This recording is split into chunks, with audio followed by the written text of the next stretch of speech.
चिंतन गुरुदेव दत्त गुरु आमचा तू आम्ही भाग्यवंत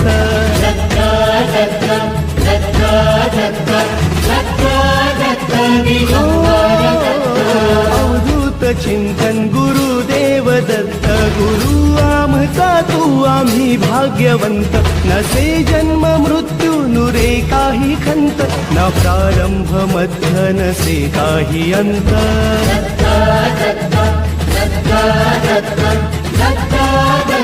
गुरु